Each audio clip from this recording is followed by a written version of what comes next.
Halo, assalamualaikum warahmatullahi wabarakatuh. Jumpa lagi dengan saya, Catur Haji Putra. Kali ini saya ada kasus di Redmi 4X. Jadi kasusnya HP tersebut datang dalam kondisi mati total, dan kronologinya karena nyelam di kamar mandi. Jadi HP ini terkena air dengan kondisi nyelam.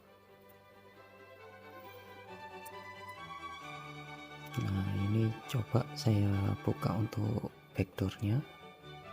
Saya buka backdoornya dulu. Setelah itu saya cek.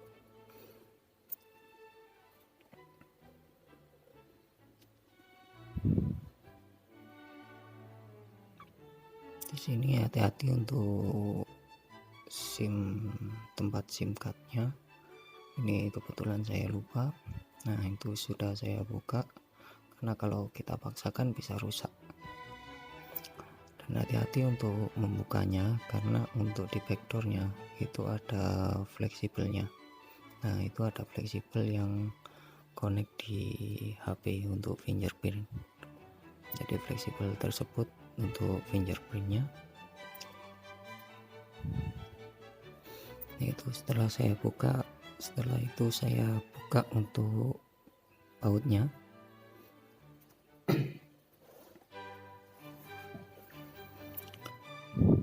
Saya buka bautnya satu persatu.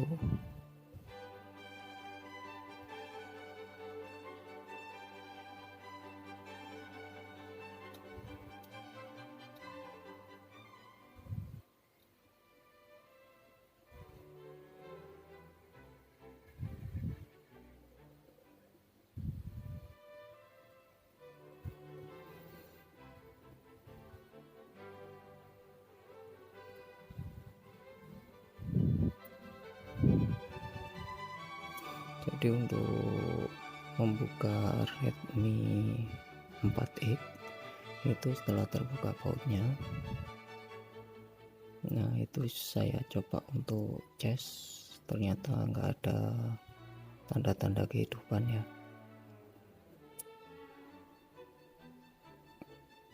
Nah, kembali lagi untuk Redmi 4X, untuk membukanya setelah buka bautnya kita harus mencongkel untuk tutup mesinnya dulu. Sebelum kita angkat mesinnya, kita congkel dulu untuk tutup mesinnya.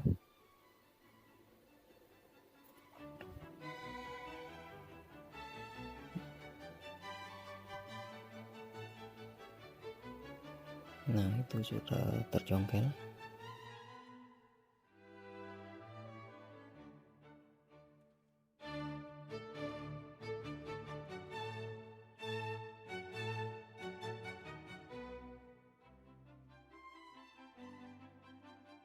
Setelah tercongkel, saya congkel untuk konektornya, saya lepaskan semua, karena biasanya dalam kasus kena air untuk tempat konektor itu biasanya ada korosi, dan itu menyebabkan konslet dan mati.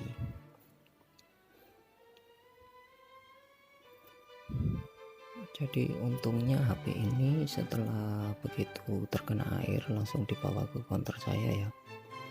Jadi kerusakannya nggak begitu parah, korosinya juga nggak begitu parah.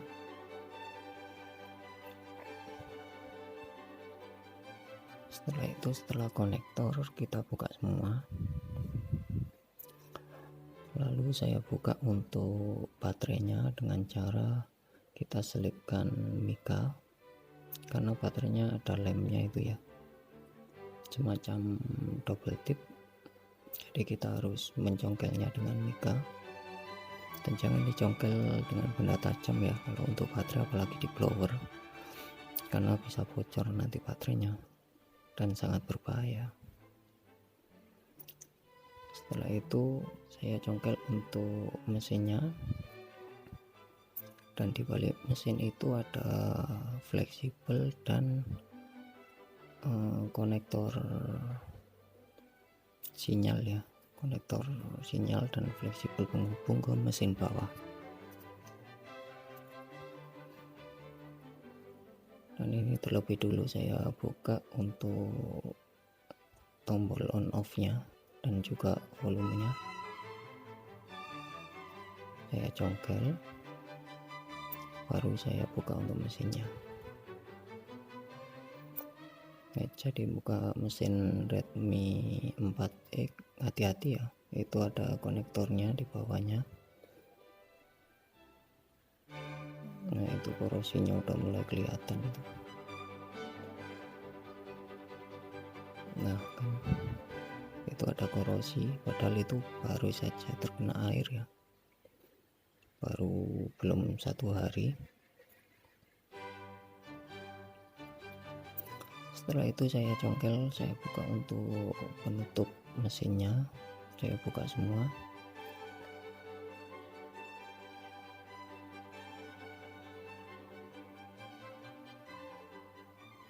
Untuk konektor kamera juga saya lepas. Terus untuk penutup mesin depannya juga saya lepas.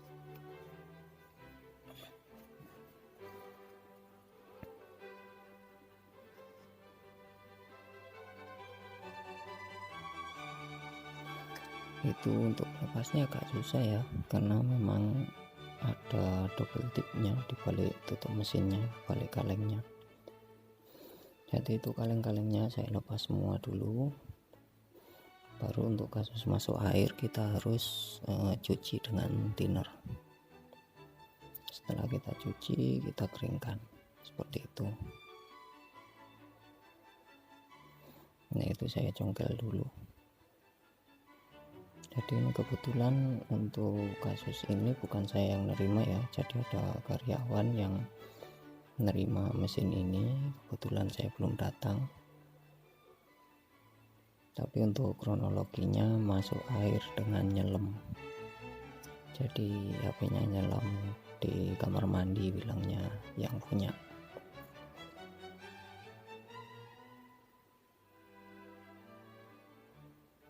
Nah itu di baliknya ada double tipnya.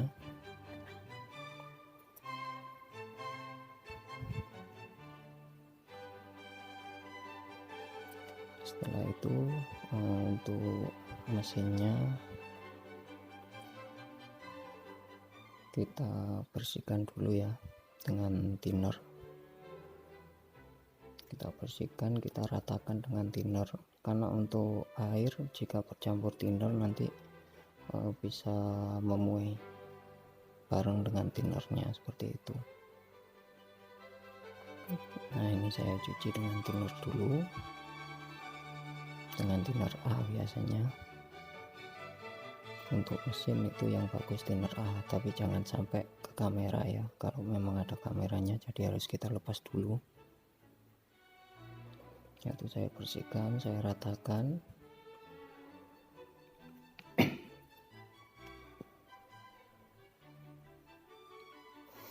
Nah itu untuk fleksibel on off nya saya lepas, saya cek kondisinya memang nggak ada korosi secara kasat mata, tapi tetap saya bersihkan dengan thinner, karena namanya air ya, apalagi nyelam, air kan menempati ruang, jadi tempat tersempit apapun itu bisa dimasukin dengan air gitu. Jadi harus kita bersihkan dengan thinner secara rata. Setelah itu kita panaskan dengan blower, kita keringkan. Untuk anginnya 3 untuk pengeringan, dan untuk panasnya saya pakai 1,5 sampai 2. Jadi jangan terlalu panas, hanya untuk mengeringkan saja, jadi hangat saja ya, jangan terlalu panas.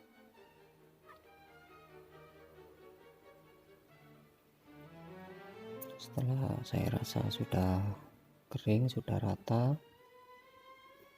baru di sini untuk pengeringan fleksibel konektornya saya keringkan. Saya kasih thinner juga, saya bersihkan juga, takutnya ada korosi.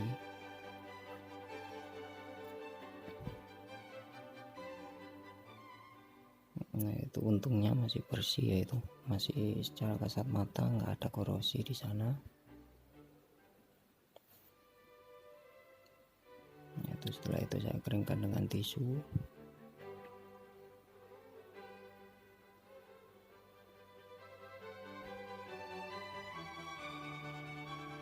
Nah, di sini untuk jalur feedback yang plusnya itu sudah ada tandanya ya. Jadi ada test pointnya di bawah konektor baterai sebelah kanan. Itu kita kasih plug dulu untuk ngecek ke power supply. Setelah kita kasih plug, kita tambahkan timah sedikit dengan timah gulung.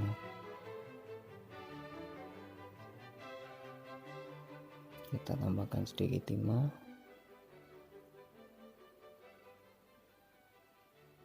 Setelah itu baru kita sambung dengan timah gulung lagi untuk ngetes ke power supply. Setelah itu kita potong timahnya. Nah, itu untuk timah itu adalah jalur positif ya, dan untuk jalur negatifnya bisa bebas di kaleng juga bisa, di body juga bisa, di mesinnya itu. Karena untuk jalur negatif yang penting nge-ground itu aja. Nah, ini saya cek untuk tombol powernya, saya cek sudah tidak ada masalah ya, tidak ada yang konslet. Jadi untuk Redmi 4X itu di power supply itu biasanya naik, setelah itu langsung turun ya. Jadi beda kalau biasanya di HP-HP lainnya itu naik, goyang-goyang dulu baru turun. Tapi kalau untuk Redmi 4X itu setelah naik langsung turun, itu normal. Setelah itu saya lepaskan untuk test point, solderan test pointnya.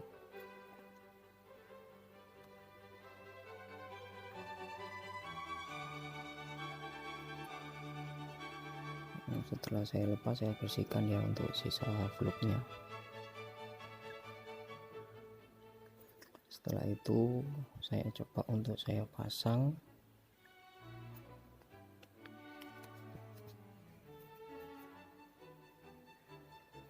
Nah, saya coba untuk saya rakit kembali ya. Sebelum menutup untuk kaleng-kalengnya, saya tes dulu. Takutnya baterainya bermasalah seperti itu. Nah, itu konektornya saya tancapkan semua.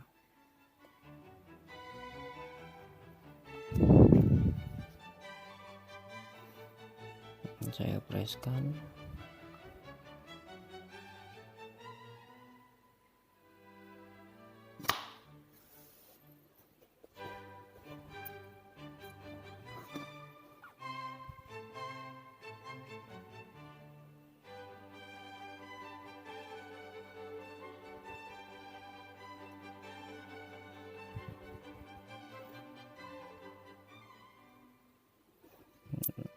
Itu saya paskan dulu.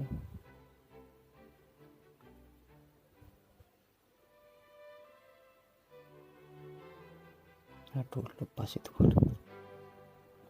untuk konektor sinyal ya, kabel sinyal antena eksternal.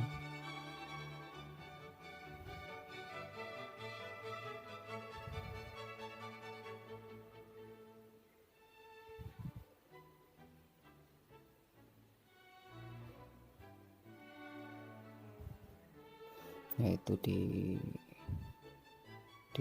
mesinnya itu sudah saya paskan, saya preskan, baru konektornya saya pasang.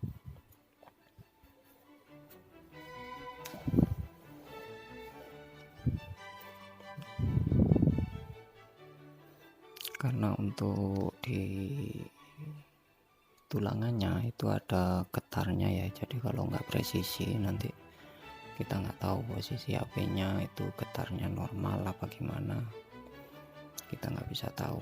Jadi kita harus presisikan dulu untuk nyoba, baru saya pasang untuk baterainya. Sebelumnya saya bersihkan dulu menggunakan thinner untuk konektornya. Setelah itu saya keringkan dengan tisu, baru saya pasangkan.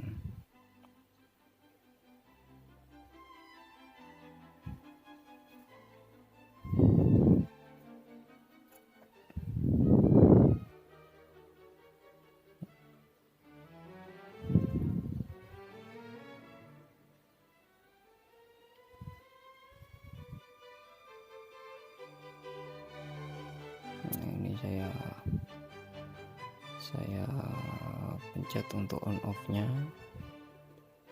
Setelah saya pasangkan, saya cek apakah ada yang panas, karena untuk displaynya untuk awal nggak keluar ini ya, jadi takutnya masih ada yang konslet.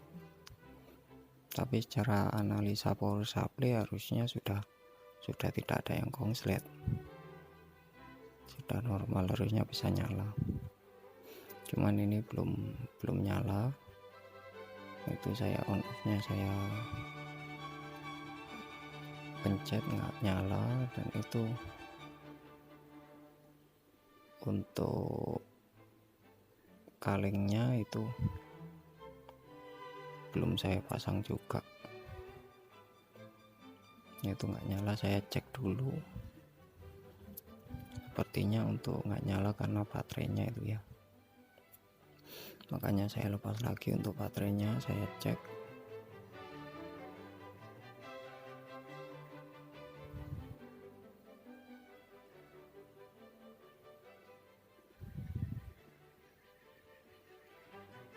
mesinnya saya lepas lagi.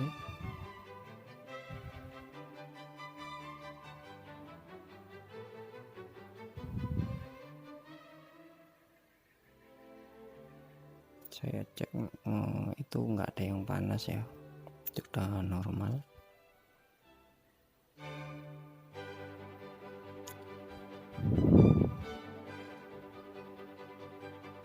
Nah, itu untuk baterainya.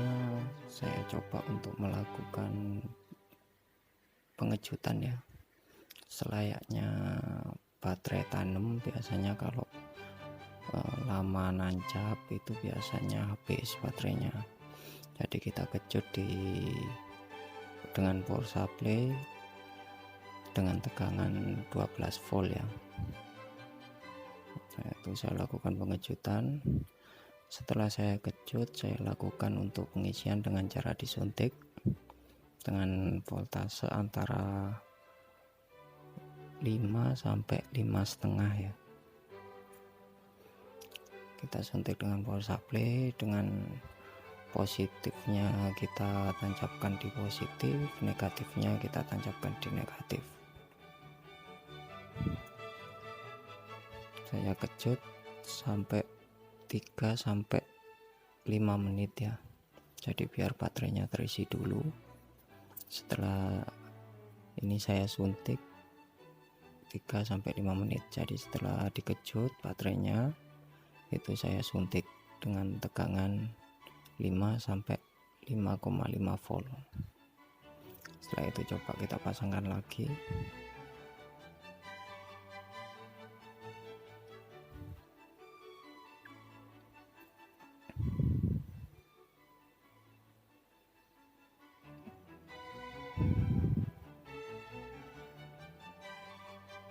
Itu kita lihat untuk getarnya. Saya presisikan lagi untuk baterainya karena getarnya nggak ada respon ya. Nah, itu kita lihat untuk getarnya. Nah, itu sudah bergetar ya, berarti untuk apinya sudah normal kembali. Nah, itu sudah nyala.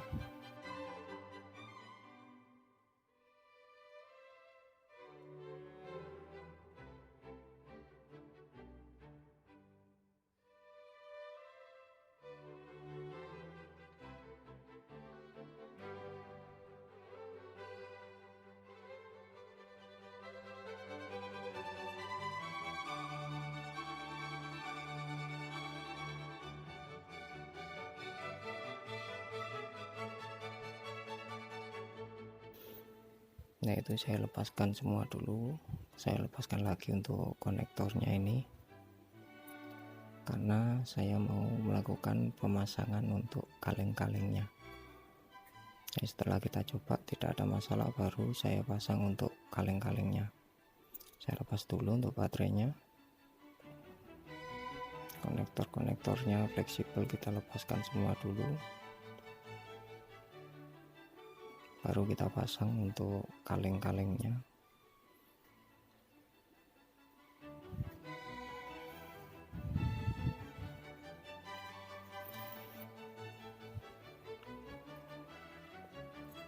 Nah, ini saya pasangkan lagi. Jadi begitu ya, apabila HP terkena air kita lepaskan semua dulu untuk konektornya, mesinnya, fleksibelnya kita lepaskan. Setelah itu baru kita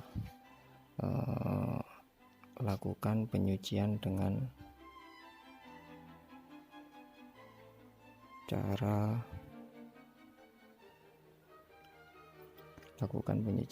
cara disikat dengan thinner A ya.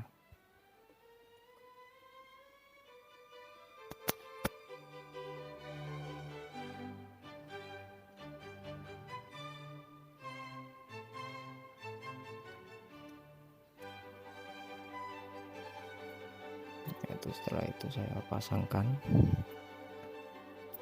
Setelah kalengnya terpasang, saya rakit kembali.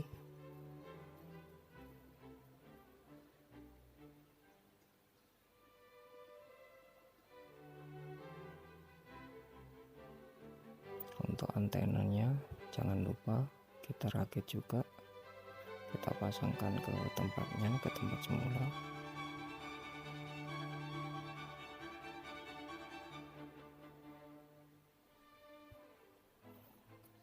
Jadi untuk pembersihan HP yang kena air cukup seperti itu ya.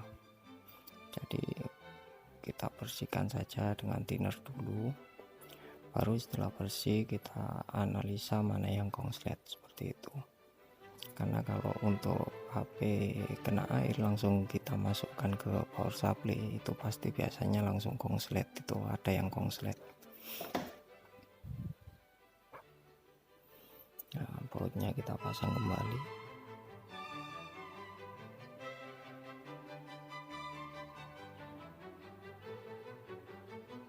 Setelah presisi, kaleng-kalengnya kita pasang lagi.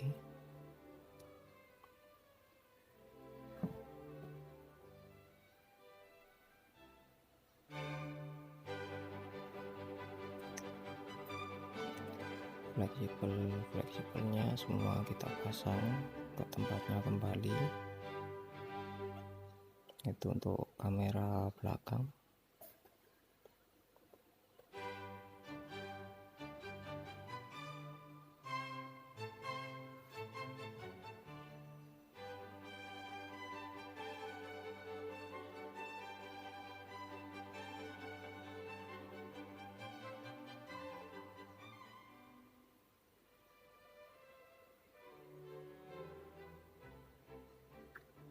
Setelah itu penutup kaleng terakhir kita pasang juga.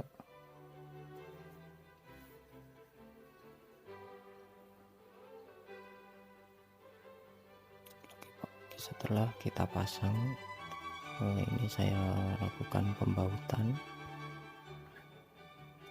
Kita kembalikan semula ya, supaya rapi.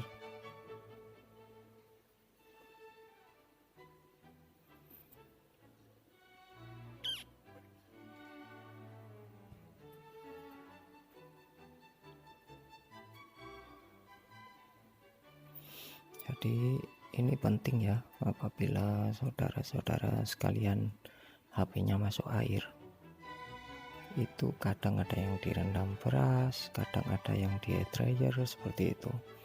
Tapi percuma ya kalau untuk mesinnya nggak kita bongkar. Sebenarnya air dryer itu cukup, tapi untuk mesin harus kita bongkar dulu untuk memastikan air-air yang di dalam itu sudah kering semua, seperti itu. Karena apabila nggak kita buka untuk mesinnya, nggak kita bongkar, itu biasanya masih ada airnya di dalam dan itu menyebabkan korosi.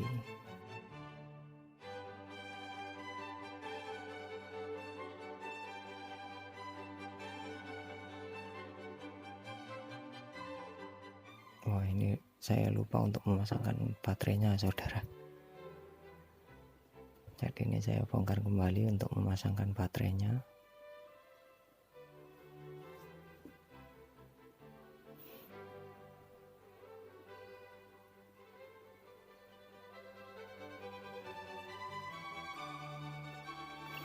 Wajar ya, kita kadang lupa, ada yang lupa untuk memasang, karena memang apalagi kalau ditunggu ya, saya sarankan untuk pemula jangan maulah kalau ini harus ditunggu, itu paling enggak harus ninggal minimal 1 hari.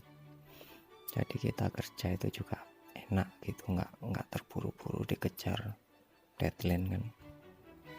Kalau gini kan ini aja kadang kita lupa gitu, apalagi kalau kita kerjanya buru-buru gitu. Kecuali kalau yang sudah master ya. Kalau untuk pemula saya sarankan janganlah. Kecuali kalau kita sudah 2 tahun 3 tahun bongkar pasang HP lah, itu baru bisa untuk ditulisi ditunggu, bisa ditunggu itu di kontrak. Tapi untuk pemula jangan dulu.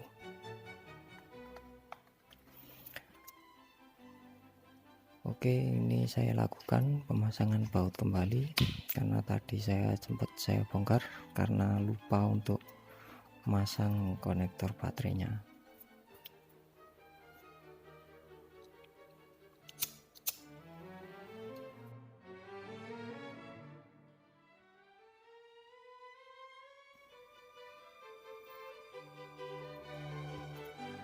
Dan itu untuk tombol on off nya saya tes kembali, itu muncul Mi, logonya Redmi ya, logonya Xiaomi Redmi 4X.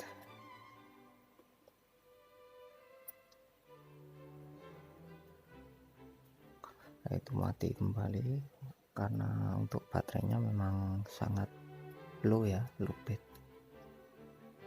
Jadi saya coba untuk saya cas.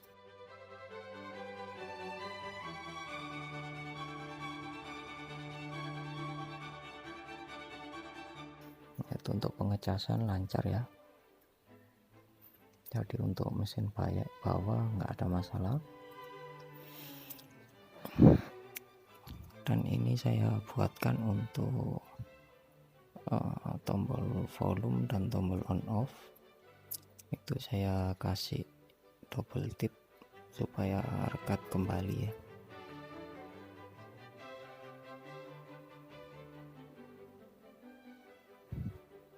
Nah, itu saya berikan sedikit double tip.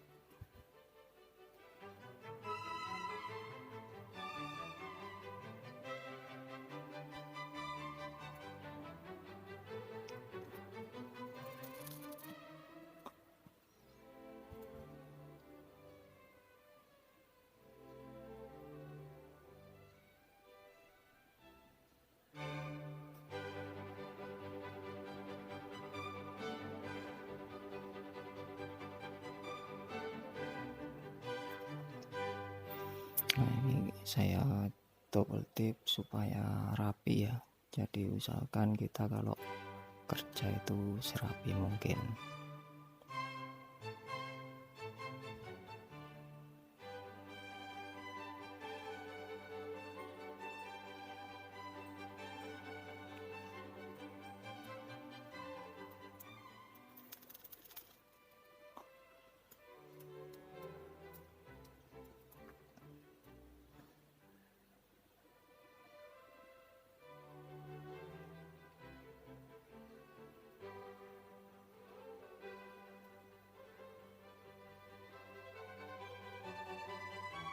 Itu saya rekatkan.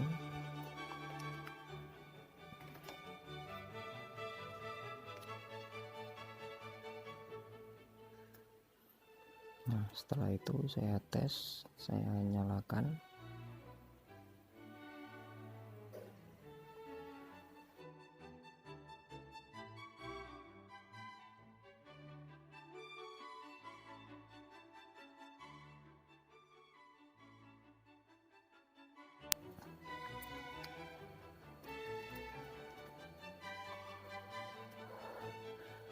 Saya tunggu untuk loadingnya.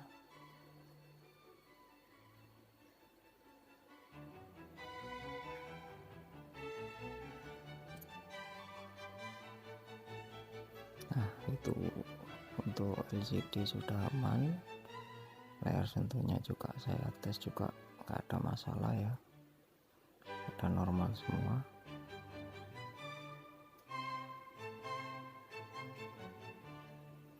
Pengecasan sudah normal, HP sudah nggak ada yang konslet, LCD juga normal.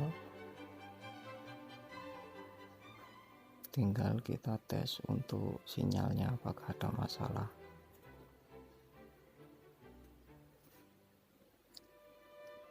Nah, ini saya tes untuk menggunakan kartu Telkomsel ya,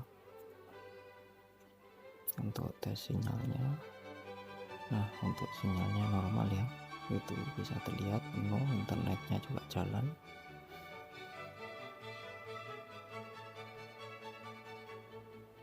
Nah, itu untuk 4G nya juga keluar.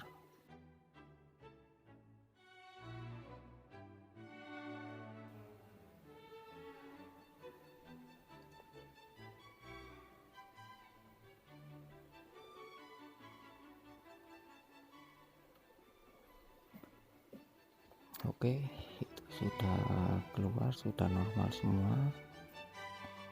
Tinggal kita pasangkan untuk backdoornya.